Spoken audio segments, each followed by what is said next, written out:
Will Howarth, the current series leader on 150 points, was unbeaten in the first 6 races but sits out this weekend. And therefore, in the context of the championship overall, it's about which of his rivals can make up the largest number of points. The 2 riders on the front row of the grid making their first appearances of the season, Brandon Payne and Kieran Grigger. They've been the top 2 in the race results all weekend so far. Will they lead us away once again in race number 3? Some edginess further back down the grid from Ryan Grant as they get away now, and there's a pack all going together, 3 abreast for 5th position. And one of the riders has had to take to the chicane. That's going to lose a few positions as they take to the grass and drop well back. It doesn't affect the top 2 positions, Brandon Payne and Kieran Grigger, who, as I said, have been the top 2 all weekend. And in that order, Payne ahead of Grigger on each occasion. Nick Bennett was close to them in race number 2. He's the rider to watch in the context of the championship, the number 711 bike, who was starting all the way back down in 9th place. And he, at the moment, looks to be challenging for 5th position. So the top 2 unchanged. No great surprises there. They've been the top 2 in each of the 2 races so far this weekend. But it's Nick Bennett who's already worked his way up through the field and into 5th position. So I did say he was challenging for it as they went around the top turn. Paul Nicholls also threading his way through as Bennett makes a slight error and loses a bit of ground. He's got a pack of riders right behind him. He can't afford too many more of those wobbles. Bennett then with riders going either side of him. It's Brandon Payne who leads at the end of the opening lap ahead of Kieran Grigger in 2nd. Grigger is under pressure from Jamie King, who sits in 3rd. King, who was the runner-up in each of the opening 2 races of the season in South Wales, had a DNF in race 1 this weekend before a 4th position finish last time out. He's in line for a top 3 as it stands to get his season back on track in the senior Minimotos. 2nd and 3rd then, the closest fight at the moment between Kieran Grigger and Jamie King, but it's Brandon Payne who leads by over 1.5 seconds out in front. And it doesn't look as though King has been able to make any impression on Kieran Grigger on this lap number 2. Bennett has the attentions of Justin Bainbridge and Paul Nicholls also in a group. Looks as though he's on the tail of that group, actually. A group of 5 riders coming around Paddock Bend. 5th, 6th, 7th, 8th and 9th positions all closely packed together. Bennett leading them then. Ryan Grant having dropped back behind Bennett. Justin Bainbridge in 7th place, Mark Payne in 8th and Paul Nicholls in 9th. All within a couple of seconds of one another, that group. And 1.5 seconds behind Josh Data, who at the moment is in 4th place. So Nick Bennett, who sits 2nd in the championship points, is the rider to watch on the 711 bike. He's got to try and make up as many points as possible this weekend on Will Howarth, who is the series leader, 56 points clear of Nick Bennett. And Bennett, as I said, hasn't really been able to take maximum benefit from the absence of his main championship rival. And it looks as though he's actually lost the position on this lap, which he's going to try and recover through the chicane as they come back towards the start-finish straight once again then.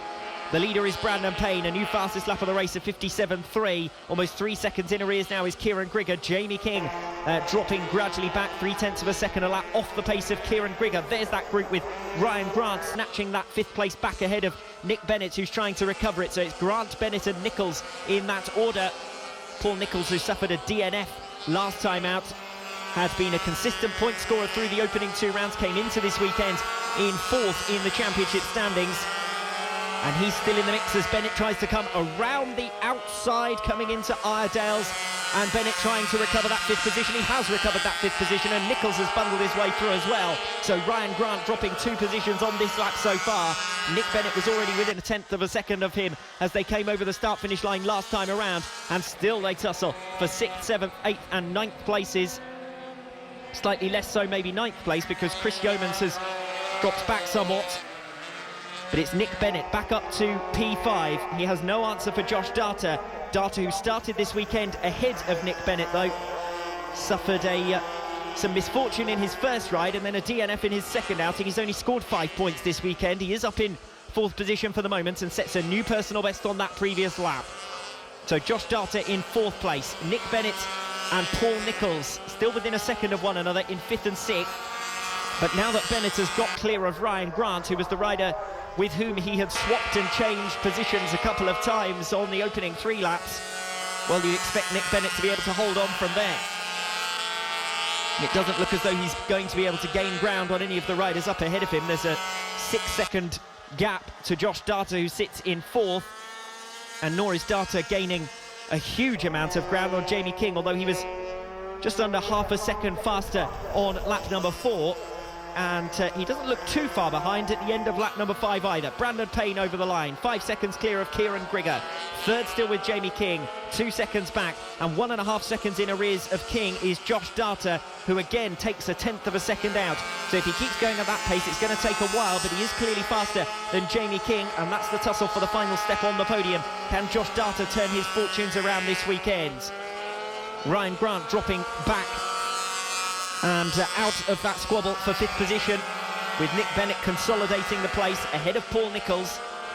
Those two closely packed in terms of the championship standings. Remember, Josh Data only leads Paul Nicholls by a single point coming into this race, so 3 of the top 4 in the championship standings currently running in 4th, 5th, 6th positions.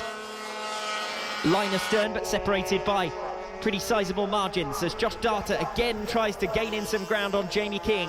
3rd and 4th positions coming around Paddock Bend. Jamie King holding the position for the moment. King, who hasn't had a podium finish since the 2nd race of round 1 in Landau.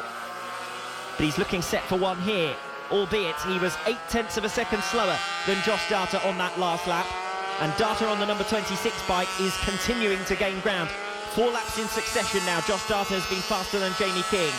Brandon Payne and Kieran Grigger, who are making their first appearances of the 2017 season, look set to make it a 1-2 once again that will put Brandon Payne onto 75 championship points. He's fulfilled the role of Will Howarth this weekend. Howarth was untouchable in the opening 6 races of 2017, and Brandon Payne has led from the front, having taken pole position during the qualifying stage. Of the championship regulars, the best qualified was Justin Bainbridge, but it hasn't really worked out for him. His first race was a disappointment. He scored 10 points in race 2, and at the moment he's down in 7th position. Looking to see where the 3rd and 4th position runners are, and it's Josh Data who's come through. And where is Jamie King? It looks as though he's stranded at the top end of the circuit. And I must admit, the far end of the circuit is the furthest point away from our home straight commentary position. So any incidents that happen behind the barriers at the top bend, it's impossible to tell exactly what has taken place there. But no doubt about it, Jamie King has dropped out of the timing system altogether. It's going to be Brandon Payne home for the checkered flag. It'll be Kieran Grigger in 2nd. Those have been the top 2 in each of the 2 races so far. Set to make it 3 wins out of 3 here in Cumbria. Brandon Payne takes the checkered flag. Kieran Grigger will eventually be home for 2nd place. Ryan Grant just flashing across the line behind Brandon Payne. He's a lap down in 10th position. Jamie King gets 11th then. He does take the checkered flag, and it was King who was stranded up at the top end of the circuit who eventually gets going and comes home to at least take the checkered flag. You must finish in this championship to secure series points, so he will get something for his troubles there, Jamie King, but it certainly wasn't the 3rd position finish that he would have been expecting for much of that race. Payne, Grigger and Data, the 3 podium finishers, and in the end the story of the race was 14 seconds separating them, as the remainder of the group 7th, 8th and 9th positions, Mark Payne, Chris Yeomans and Ross Michael come over the line, but it's Yeomans who gets there ahead of them.